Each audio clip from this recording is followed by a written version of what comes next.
There is one person who comes to your mind who can be like the Satyajit Ray of the 21st century. I think Shyam Benegal is the name that would come first. And over a period of time, we have seen how it is difficult, near impossible to make films that survive the test of time. And his movies are like that. Not one, not two, not four. I mean, 10 movies he has which will be seen for another 100 years. So, Shyamji, when we are meeting today, we are meeting after you have just made Mujib, the story of a person who rebuilt Bangladesh. And today you made this at a very relevant time. Nations are collapsing left, right, and center after the COVID. There is Venezuela that's been in trouble for long. There's Afghanistan. There is Israel. That is Ukraine. So, what lessons can be drawn from Mujib's story? You see, the most important thing, of course, is the fact that, you see, Mujib rise had a lot to do with the fact that when Pakistan was, when Bangladesh split from Pakistan, at that time there was there's a lot of activity, because one of the things that Mujib tried his best to do is to clearly set the secularism, the natural, organic, the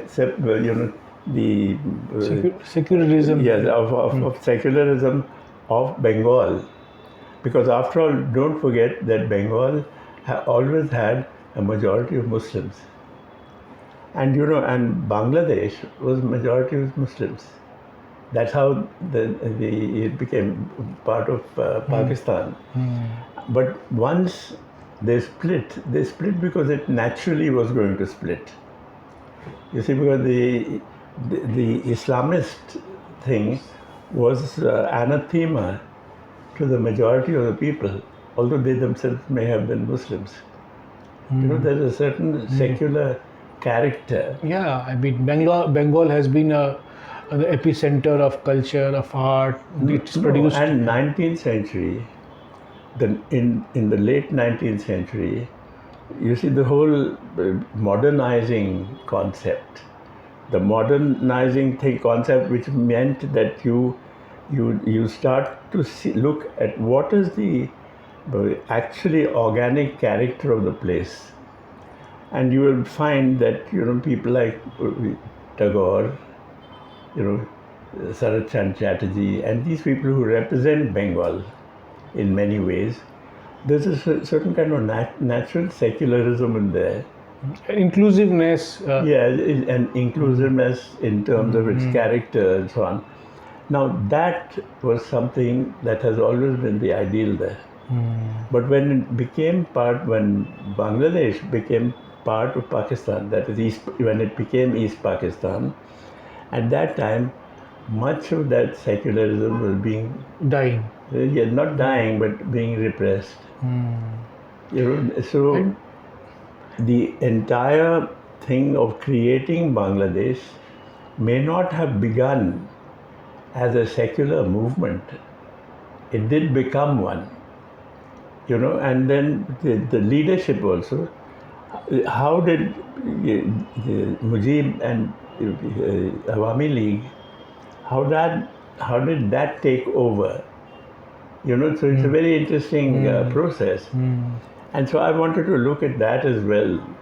And of course, the whole idea of how the film began to be made is also very interesting in its own way. You see, because the originally the idea was that our Prime Minister, when he had visited Sheikh Hasina, and she had visited India. Between the two of them, there was a pact. We had got a pact, to help each other in different areas and economic, this, that, and the other. Now the fact was at that time, um, our Prime Minister said to Sheikh Hasina, said, tell me what would you like us to do? I mean, apart from everything else, economically, ye wo falana, can I offer to make a film or something that you would like? So, why don't we make a film on your father, the man who gave birth to this nation? So she said, fine, I mean, that would be excellent. But she said, but let's make it a joint film. Not like you make a film for us on my father. So let's make it a joint film. So it's a very miraculously made film.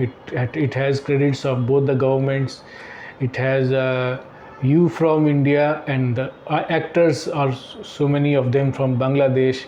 All of them. And it survived the pandemic, got released. Yeah. So, and you made this at a time when people, when let's say you would have probably chosen some convenient subject which would be done with some local travel, but you've chosen to make a global film, so to say.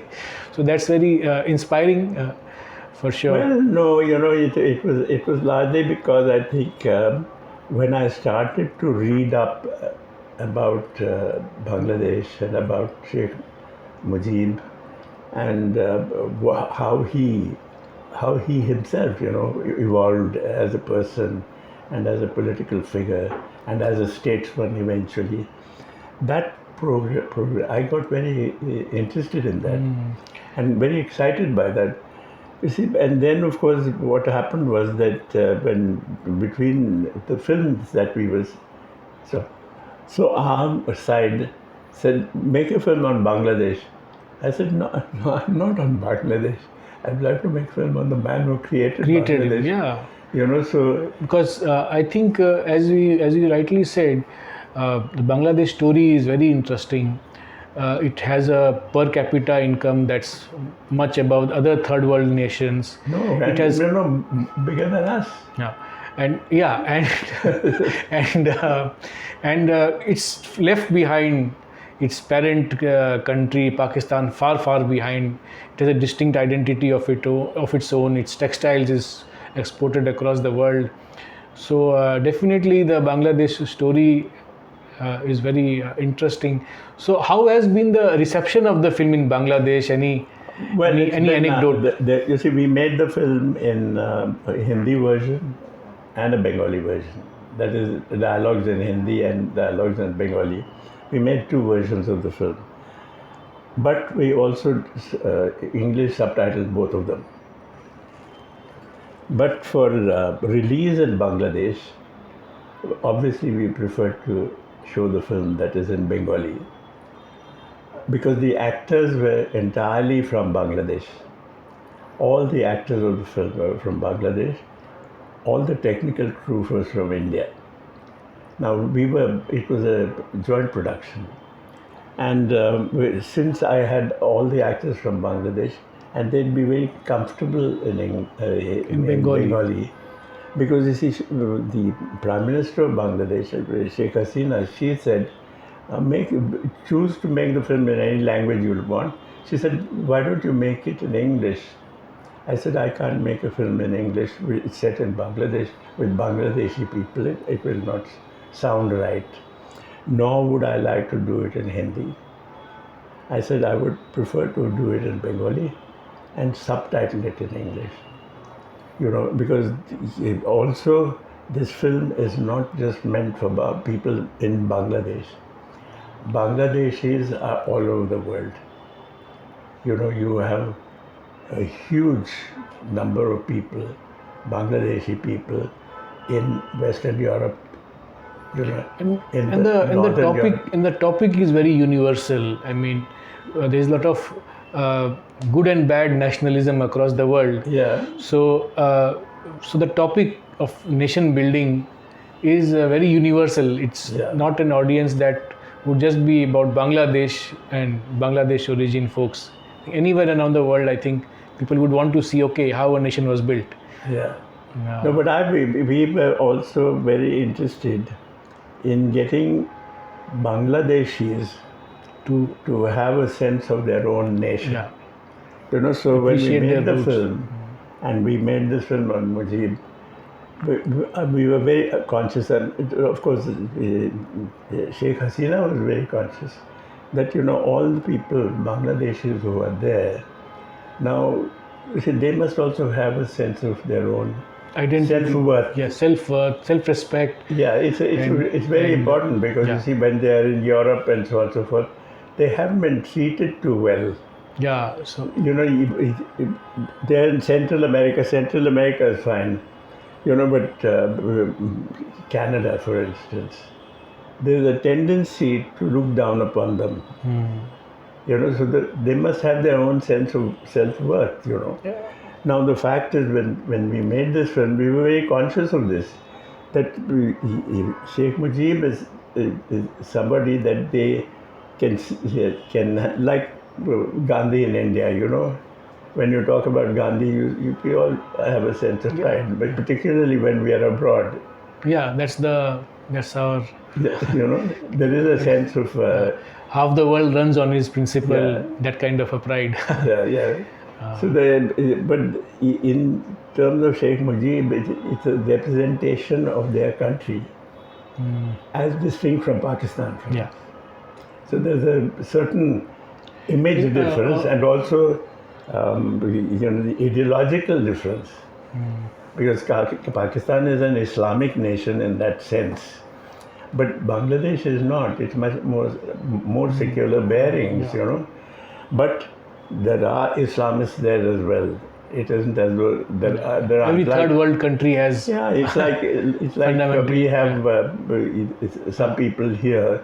Also, you have, you know, it comes up, you know, this kind of ingrained fundamentalism. Yeah.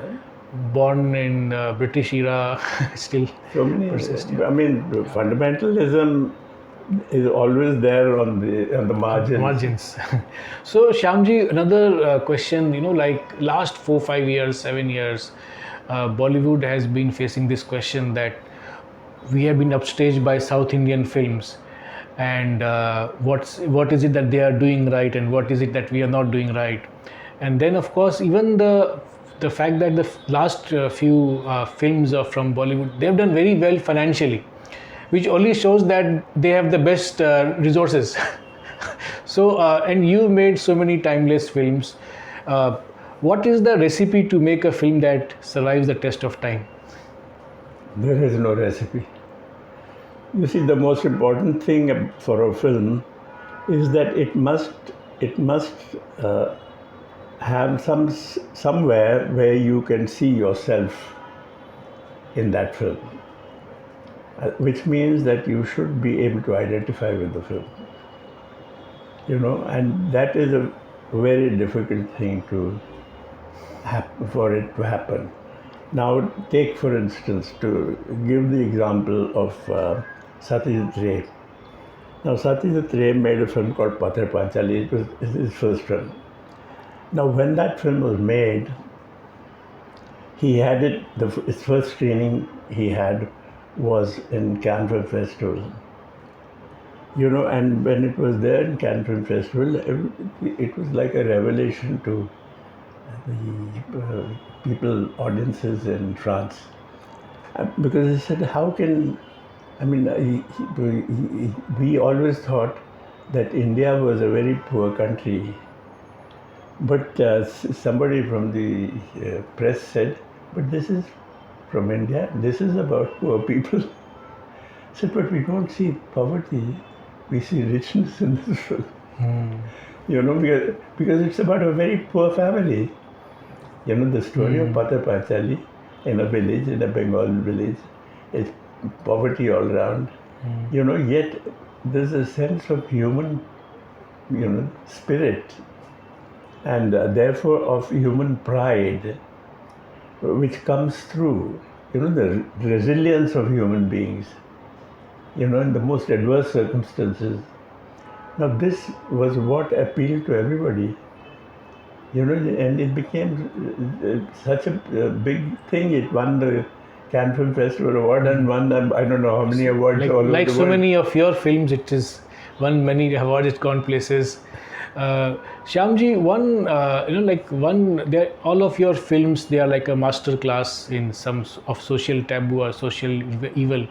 And nowadays, when we see bonded labor, there was a story recently, front page in Midday, about bonded labor and all of that. And now we have white collar bonded labor, people in dead end jobs in the corporate world, or so on and so forth.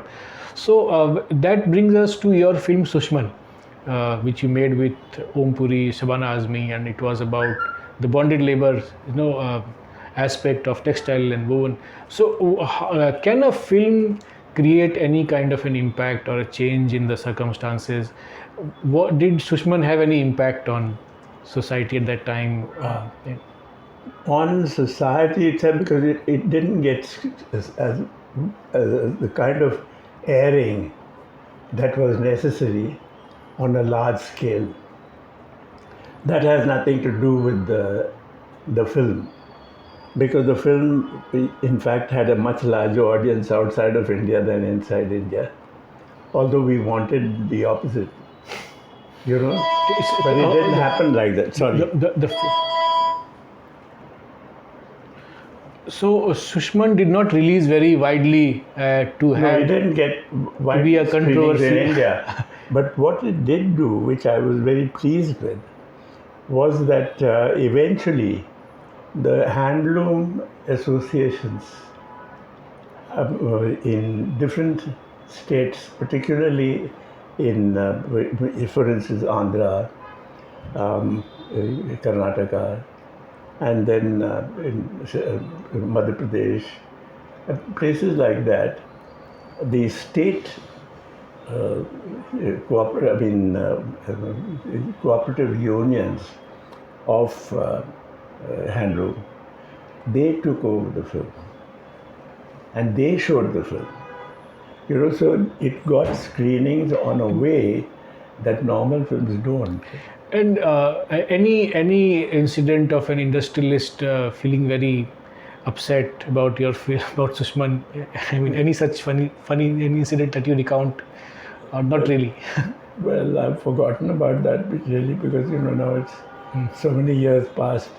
But the fact was that at that time, I think there was an argument saying that why you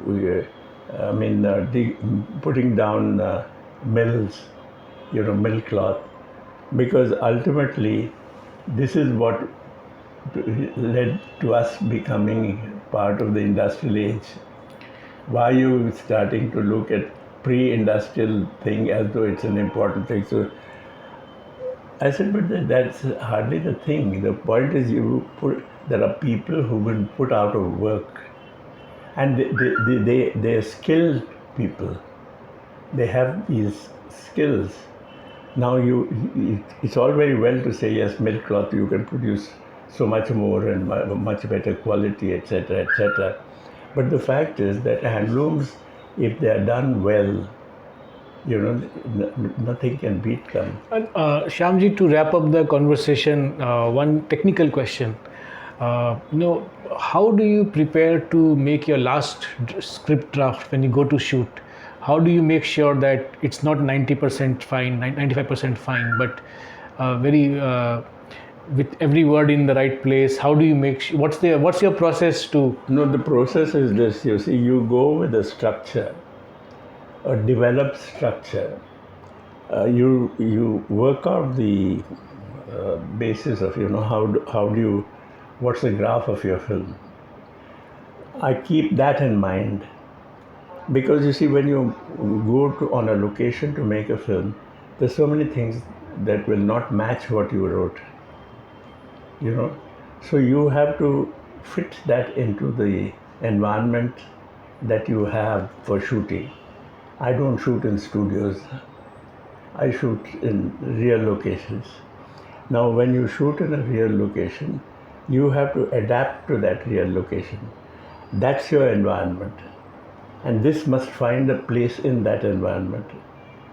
This should not stick out like a sore thumb. That is one. Number two, if you shoot in a studio, everything starts to look artificial. Nothing looks real. And then if you go into a location, particularly contemporary subjects, now this is a contemporary subject. Now these things are happening. There are many. It's a living thing. Handloom is a living thing. It's not dead. So it's not a question of recreating that. It's already there. You must find your place in it. I'm going to tell a story there. So that story must fit into that environment. So that when you write a script, that environment is not fully known to you. You know, when you go there to shoot, you start to realize that there are so many things that your story does not have. So that is where you have improvisations. You need to improvise so that it fits in correctly. And if there is some change that has to be made in your story, so that it actually fits in correctly, in other words, it must meld into it or weld into it as though it's part of the same thing. You know, it's like an extension of that reality. And that is what you try to achieve when you make a film. Or at least that's what I do. I don't kind of do the reverse. But a lot of people do the reverse of that. So I think we had a very time efficient conversation. We have something about nation building, we have something about bonded labor, we have something about making timeless films and how to make the final draft right. So thanks a lot, Shyamji, for giving your time. Right. Thank you.